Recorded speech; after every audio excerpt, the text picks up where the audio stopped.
Call है बहू। निर्मला निवास के दरवाजे पर खड़ा दूध वाला लगातार आवाज लगा रहा था। दूध दूध, छोटी दीदी, भाभी, भैया, कोई दूध ले लो, बाकी जगह भी जाना है भाई। दूध वाले की आवाज सुनकर प्रिया बाथरूम से चिल्लाकर कहती है, अरे मैं बाथरूम में हूँ, कोई दूध ले लो ना प्लीज। फोन पर बात करती करती प्रिया की सास निर्मला बाथरूम के पास से गुजरती है। ये क्या सुन रही हूँ मैं बीनू? अब तेरा बेटा भी तुझसे अलग होने वाला है। क्या जमाना आ गया है। मम्मी जी, आप बाथरूम के बाहर हैं क्या? दूध ले लीजिए ना, अजित कब से आवाज लगा रहा है। अंदर से क्या बोल रही है बहू? बाहर तेरा बोलना कम पड़ जाता है क्या, जो अंदर जाकर भी बोल रही है? अब बाहर आकर जो बोलना है बोल, मैं फोन पर बात कर रही हूँ। जब भी बात करो बीच में चू चू करने लगती है। वही ना भाई, ऑफिस का काम है, देखना ही पड़ेगा। वैसे मैंने सुना कि सुशील को ऑफिस में कुछ ज्यादा ही प्रेफरेंस दी जा रही है। कल नाश्ते में हम सबको एक समोसा मिला और उसे 2। जनवरी घूमकर ना बीते तो क्या ही मजा। बनाओ बनाओ, प्लान बनाओ। हद हो गई, सब फोन पर ही लगे हुए हैं। मैं क्या पागल हूँ जो यहाँ खड़े खड़े अपने पैर तोड़ रहा हूँ? दूध की बाल्टी यहीं रखे जा रहा हूँ, दूध निकाल लीजिएगा, तब तक मैं बाकी घरों से होकर आता हूँ। ये घर है या टेलीकॉलर एजेंसी पता ही नहीं चलता। पर निर्मला निवास एक टेलीकॉलर एजेंसी में बदल कैसे गया, इस राज को जानने के लिए चलते हैं उस वक्त में जब प्रिया का अपने ससुराल में गृह प्रवेश हो रहा था। लाल जोड़े में एक हाथ से अपने कान पर फोन लगाए और दूसरे से अपना लहंगा संभालते हुए प्रिया सामने रखे हुए शगुन के कलश को एक लात मारकर अंदर आती है। गाने की तो मत ही बोल, मैं तो शीला के जवानी पर डांस करने की सोची थी, पर डीजे वाले भैया ने भैया मेरे राखी के बंधन को निभाना बजा दिया। अरे क्या बताऊं यार, दिमाग का ना दही हो गया है। अरे बहू, देख कर तो गिराती कलश, उल्टे पैर से कलश मार दिया तूने। चल अब छोड़, क्या ही बोलूं। एक मिनट शीला, शायद मेरी सास कुछ बोल रही हैं। हाँ मम्मी जी, क्या कह रही हैं आप? अरे कुछ नहीं बहू, मैं कह रही हूँ तू थक गई होगी, आराम कर ले, फिर कल सुबह मुंह दिखाई की रस्म भी तो करनी है। अभी कैसे मम्मी, अभी तो अंगूठी निकालने की रस्म भी बाकी है। देखे तो रिश्ते में भाभी भैया को डोमिनेट करेगी या भैया भाभी को। शादी में आए हुए सारे कजिन दूध के प्याले में 2 अंगूठियां डालकर प्रेम और प्रिया के लिए रख देते हैं। कमरे में आकर प्रेम इस कंपटीशन के लिए रेडी हो जाता है और तभी फोन पर बात करती हुई प्रिया आती है और कुछ ध्यान न देकर सीधा उस दूध के प्याले के ऊपर ही बैठ जाती है। लो, हो गया कल्याण। भाभी आपका तो पूरा लहंगा ही खराब हो गया। मैं तुम सबसे पहले ही कह रही थी, नए नए चौचले करने की कोई जरूरत नहीं है। जाओ बहू, तुम अपना लहंगा बदल लो, वरना उसका रंग चला जाएगा। सुहाग का जोड़ा है, संभल कर रख दो। और कुछ इस तरह होता है प्रिया का प्रवेश निर्मला निवास में। अगली सुबह पहली रसोई की तैयारी के लिए प्रिया सुबह 7 बजे किचन में पहुंच जाती है। तभी उसकी माँ का कॉल आता है। हाँ मम्मी, आज मुंह दिखाई है, पर मैंने सोचा साथ में पहली रसोई की रस्म भी कर लूँ। जो लोग आएंगे मेरे हाथ का खाना भी खा लेंगे, है कि नहीं? गलत बोला क्या? गलत बोलो तो टोक देना। अपनी बहू को रसोई में एक हाथ से फोन पकड़े दूसरे हाथ से काम करता देख निर्मला कहती है, ये सुबह सुबह किससे बात करने लग गई बहू तू? किचन में ना फोन मत चलाया कर, ध्यान जरा इधर उधर हुआ तो कुछ भी हादसा हो सकता है। ये आपने ठीक कहा मम्मी जी, मैं फ़ोन रखकर ईयरबड्स लगा लेती हूँ, फिर तो दिक्कत नहीं होगी ना आपको। और इस तरह फ़ोन पर बात करते करते प्रिया सारा खाना तैयार कर सभी के लिए परोसती है। खाना तो 1 नंबर बना है, मानना पड़ेगा, बहू के हाथ में तो स्वाद है। हाँ पापा, सही कह रहे हैं आप, प्रिया खाना बहुत लाजवाब बना है। Thank you thank you. अब मैं जाकर चेंज कर लेती हूँ, सभी मेहमान मुंह दिखाई की रस्म के लिए आते होंगे ना। और कुछ ही देर में मोहल्ले की औरतें मुंह दिखाई की रस्म के लिए प्रिया के घर आती है। बड़ा सा घूंघट लिए घर के हॉल में प्रिया एक अच्छी बहू की तरफ बैठ जाती है। बहू तो बिल्कुल गोरी लाई है तो निर्मला, तेरे तो पोते पोतियों का रंग बिल्कुल छटा हुआ साफ होगा। इसमें किसका जोर है सुभाषिनी, जो प्रभु ने दिया हमने ले लिया, बच्चे तो बच्चे होते हैं। सभी औरतें एक एक कर प्रिया का घूंघट उठाकर उसका चेहरा देखकर जा रही थी कि तभी प्रिया का फोन बज जाता है। हाँ मामा जी, कैसे हो आप? अरे क्यों नहीं आए शादी में, बताइए, ऐसे चलता है भला? नहीं नहीं नहीं, ये तो गलत है। फिर मैं भी कह देती हूँ, सोनू की शादी में मैं भी नहीं आऊँगी और ये भी नहीं आएंगे। नहीं जाओगे ना प्रेम? नहीं नहीं नहीं, मुझे कुछ नहीं पता। आपको 2-4 दिन के अंदर ही मेरे ससुराल आकर मुझसे मिलना होगा। कितने दिन हो गए मामा जी आपसे बिना मिले? अच्छा लीजिए, मेरी सासू माँ से बात कीजिए। लीजिए मम्मी जी, मामा जी हैं।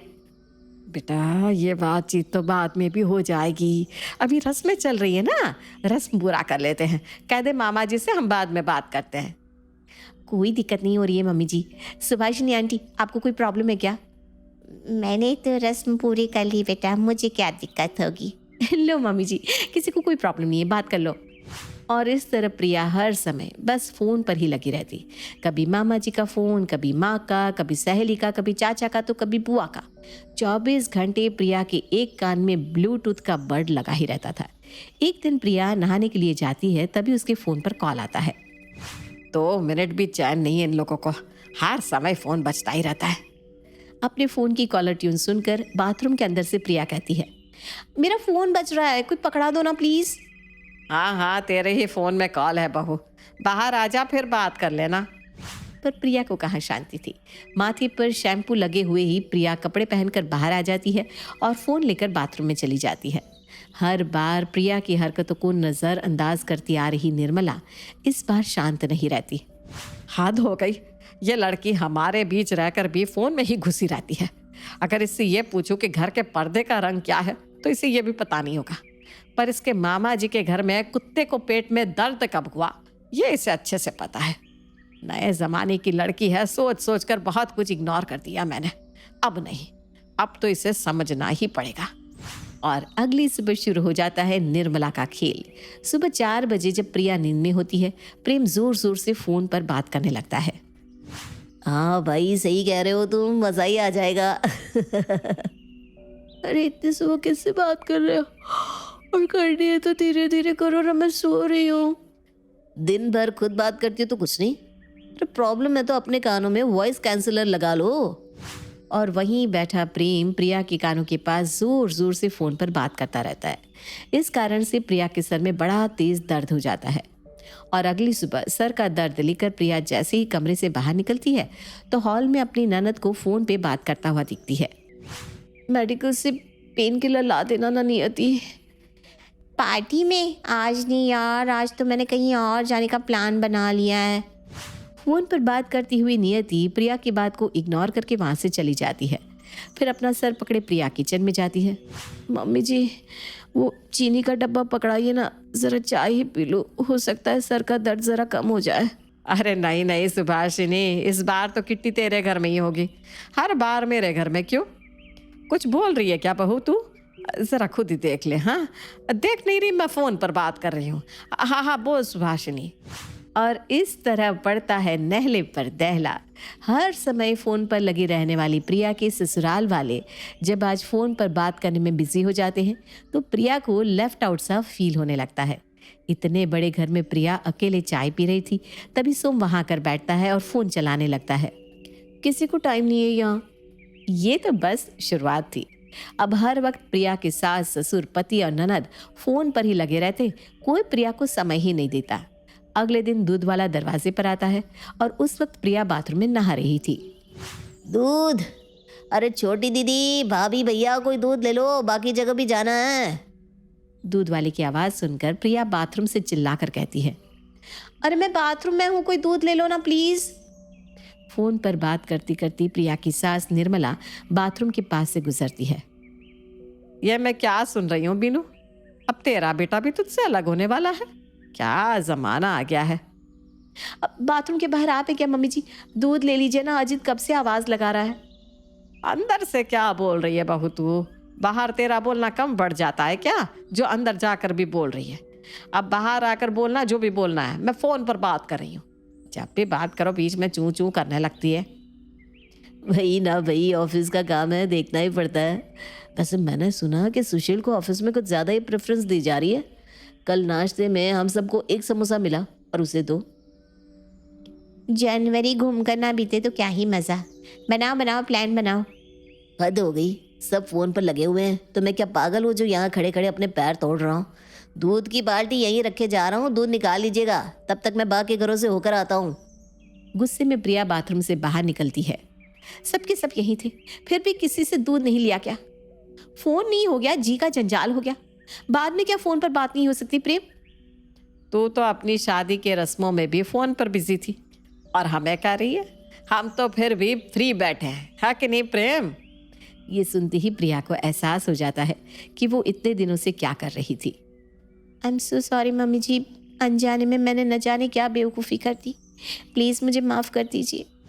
और निर्मला के इस सबक से प्रिया ऐसा सबक लेती है कि दोबारा कभी भी ये गलती नहीं दोहराती। बंटवारा। रोहन और सोहन दो भाई थे। दोनों ही भाइयों में बड़ा ही प्यार था। दोनों भाई शाम को अपनी दुकान बंद करके घर आते हैं, जहां उन दोनों की बीवी आरती और पूजा उनका इंतज़ार कर रही होती है। ये दोनों भाई अब तक नहीं आए। कितनी बार मैंने रोहन जी से कहा है कि रात को दुकान जल्दी बंद कर दिया करो, पर यह है कि मेरी सुनते ही नहीं है। कोई बात नहीं भाभी, आ जाएंगे दोनों। दोनों देवरानी जिठानी बात कर रही होती है कि तभी रोहन और सोहन घर आते हैं और उन दोनों की बीवियां उन्हें खाना खिलाकर अपने कमरे में जाती है, जहां आरती रोहन से कहती है, आप इतना लेट क्यों आते हैं? और ये बताएंगे आज आपने दुकान की चाबी किसको दी है? ये कैसा सवाल है आरती? तुम जानती हो ना, दुकान की चाबी हमेशा सोहन के पास रहती है। वही तो, घर की सारी जिम्मेदारी आपके ऊपर है, दुकान की जिम्मेदारी आपके ऊपर है, पर मालिक बनकर कौन बैठा है? आपका छोटा भाई। मैंने आपसे कितनी बार बोला है कि दुकान की चाबी आप अपने पास रखा करो और उसके ऊपर दुकान की जिम्मेदारी छोड़ा करो। आरती, सोहन मेरा ही छोटा भाई है और हम सब एक साथ ही रहते हैं, और वो दुकान पिताजी की दुकान थी। पिताजी के जाने के बाद अब उस दुकान पर हम दोनों का ही अधिकार है। तुम ना इतना ज़्यादा सोचा मत करो। जहां आरती रोहन से दुकान के लिए लड़ रही थी, वहीं दूसरी ओर पूजा भी अपने पति सोहन से दुकान के लिए लड़ रही होती है। आप फिर से दुकान की चाबी लेकर आ गए हैं। अरे कितनी बार आपको समझाऊं, अब सीधा सीधा भैया से कह क्यों नहीं देते कि दुकान की चाबी के साथ दुकान की जिम्मेदारियां भी आपको चाहिए। पूजा, ऐसा क्यों कहती हो? दुकान में भैया का भी अधिकार है। वैसे भी पूरा दिन तो दुकान में मैं ही बैठता हूँ, भैया तो इधर उधर चले जाते हैं। वही तो, पूरा दिन दुकान में आप बैठते हो और मालिक बने बैठे रहते हैं जेठ जी। पूजा, मुझे बहुत नींद आ रही है, मैं तुम्हारी बकवास और नहीं सुन सकता, सोने दो मुझे। आप तो मेरी सुनने वाले हो ही नहीं। अब ना मैं इस बारे में सीधा माँ जी से ही बात करूँगी। इस तरह से सोहन सो जाता है और पूजा गुस्से में लाल पीली होती रहती है। अब ऐसे ही कुछ दिन बीत जाते हैं। आरती और पूजा अपने अपने पतियों के कान भरती रहती, पर फिर भी दोनों भाइयों का प्रेम कम नहीं होता। एक दिन पूजा कोमल से कहती है, माँ जी, आपको नहीं लगता कि आपके दोनों बेटे अलग अलग काम करेंगे तो घर का खर्चा ज़्यादा अच्छे से चल पाएगा? मैं कुछ समझी नहीं बहू। यही तो दिक्कत है ना माँ जी, कि इस घर में किसी को मेरी बात समझ में नहीं आती। बहू, तू जो कहना चाहती है वो साफ साफ बोल दे। माँ जी देखिए, पूरी दुकान की जिम्मेदारी सोहन पर है।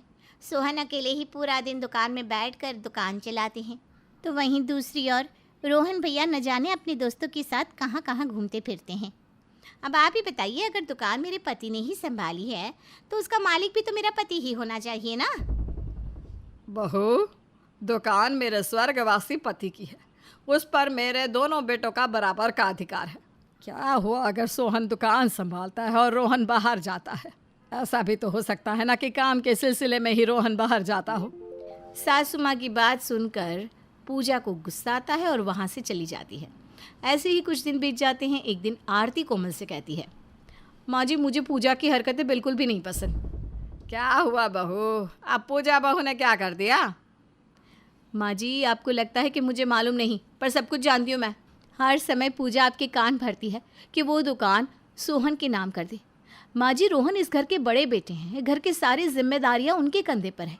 अब ऐसे में भला दुकान सोहन के नाम कैसे हो सकती है? हाँ बहू, मेरी एक बात याद रखना, वो दुकान ना रोहन की है और ना सोहन की।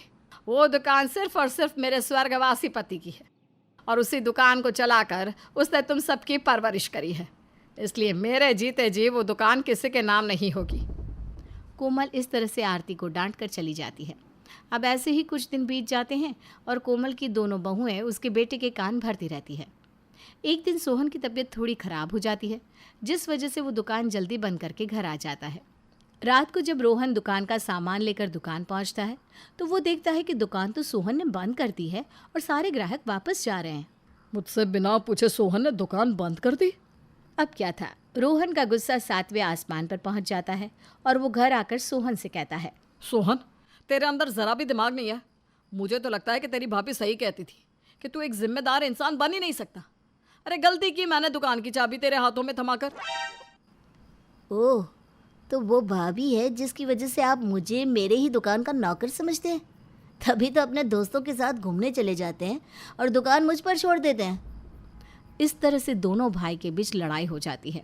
उन दोनों की लड़ाई सुनकर कोमल बाहर आती है और अपने दोनों बेटों को झगड़ते देख उन दोनों से कहती है, मैं अपने जिन 2 बेटों पर गर्व महसूस किया करती थी, आज तुम दोनों की लड़ाई देखकर मुझे खुद पर शर्म आ रही है कि मैंने तुम दोनों को जन्म दिया।